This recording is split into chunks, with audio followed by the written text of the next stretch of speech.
My name's Drew Hallsmith and I am the Local Services Manager for Alzheimer's Society in Sheffield. There's a team of 5 of us. As you can see, we've got Sophie, who's going to give you a case study of one of our recent referrals. We've got Ruth, who is on the stand, and we've also got Ali and Sivi, who work in the service. So, here in Sheffield, we deliver the Dementia Short-Term Intervention Service. Any of you working in some of the practices might be familiar with us and what we do. We work alongside Age UK, DAS, Carers Centre and other organisations. The eligibility criteria. The service is primarily for Sheffield residents who are presenting to their GPs with suspected memory problems. In addition, there's one or more of the following high-level needs criteria. The person feels unable to cope. The GP is concerned about their ability to cope. The person regularly presents to the GP with possible dementia-related needs. And the person is at risk of a safeguarding problem, incident. The referral pathway for our service is through GPs and local surgeries. I have to say, it doesn't have to be the GP, it can be social prescriber, care coordinator, basically anybody that works within the practice can refer into the service. We also get referrals coming in from the Dementia Advice Service run by Age UK. We've got a national dementia support line and we get referrals coming from that. And also we get carers who are non-professional who are referring in to the service. Alongside the short-term intervention service, we've recently started a pilot with Sheffield Teaching Hospitals, and that's a hospital discharge service. And again, if you've got any patients with dementia or memory problems that are hospitalised, you can actually refer into that service as well. And what we do there is the whole purpose is to ensure that the person with dementia comes back to live in the community independently, and we try and put things in place to ensure that they don't have to be readmitted. So, the service, we aim to respond to all referrals within 3 working days, and then we go out and do an initial assessment as soon as possible. The dementia advisor will prioritise those who are already struggling and unable to cope.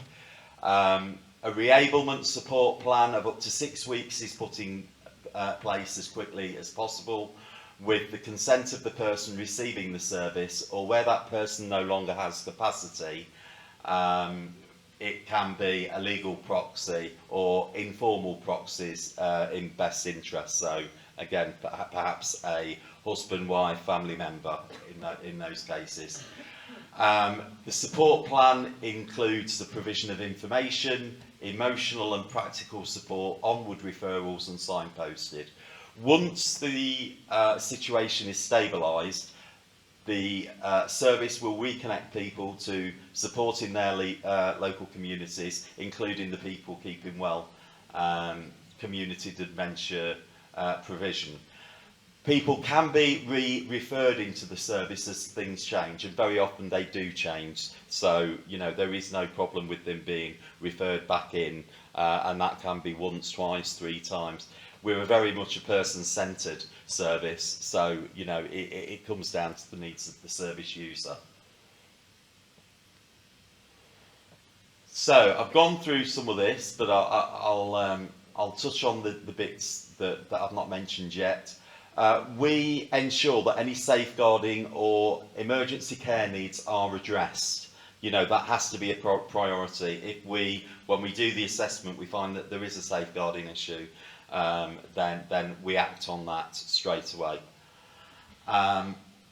We find that we get a lot of people coming who are in denial, so we can work with people to try and get them to recognise their dementia diagnosis. Sophie's just recently been working with a lady that came into the service completely in denial of dementia.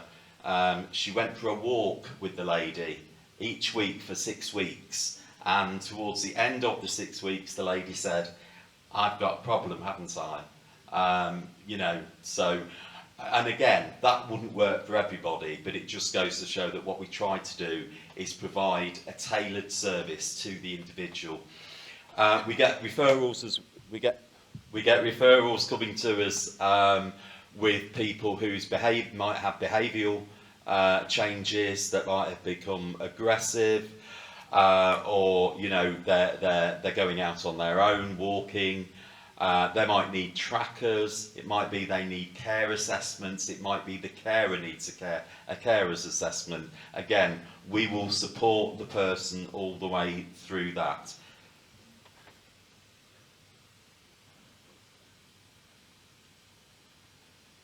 What I would like to say, and Sarah touched on this a little earlier, what we found in the last 6 months is that we've had an increase of 40% of people being referred to us who are either at crisis point and the cases are very, very complex. If possible, when you're seeing people in your surgeries who you're concerned about with memory problems, or if they do have a dementia diagnosis, if you can get them to us earlier, there is a lot more that we can do in those earlier stages to try and make sure that crisis doesn't happen. I know it's not, you know, it's not always possible, but you know, if you've got somebody and you think, yeah, they're needing a bit of help, do refer them in early if you can. The referral as well. I mean, I've talked about the person with dementia. You can also refer carers in who may be struggling to manage behaviour or changes in personality. And again, not very. Can you? Oh, I was just about to say, can you hear me if I don't talk with this? So, you know, we will also refer to the carers centre again if appropriate. These, I'm not going to read these out, but these are just some of the comments that we've had around the service.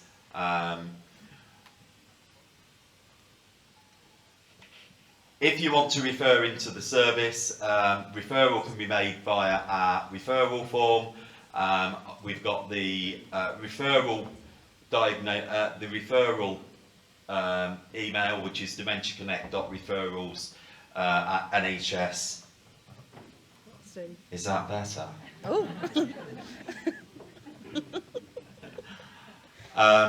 For any general inquiries, it's sheffield@alzheimers.org.uk. If you go over in the break to our stand over there, we've got lots of information. We've also got a list. If you want to go onto our email list, put your email address down, and don't worry, we will not be bombarding you with emails, but you will get sort of the latest information on research programs, drug trials, all of that type of thing, and you know what we're doing here in Sheffield.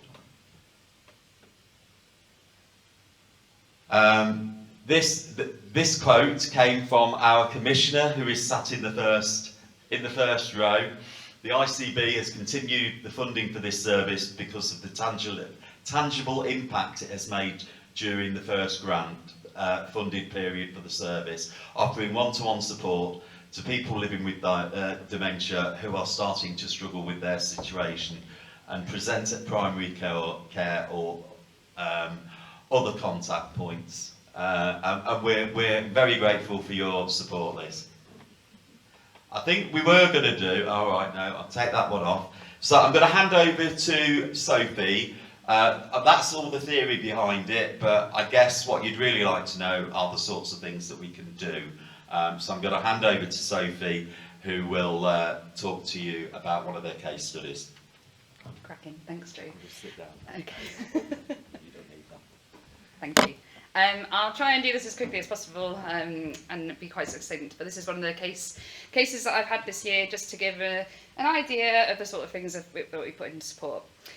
So this person was a carer. They were referred to us by the GP. The GP phoned us on our office number because they had questions to see whether they'd be eligible for a referral and just wanted to know.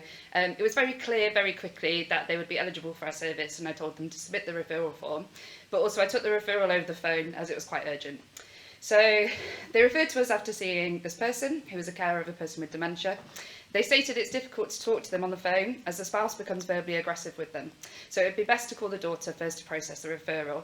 The spouse was the person with dementia. They were on the memory clinic waiting list and awaiting a diagnosis.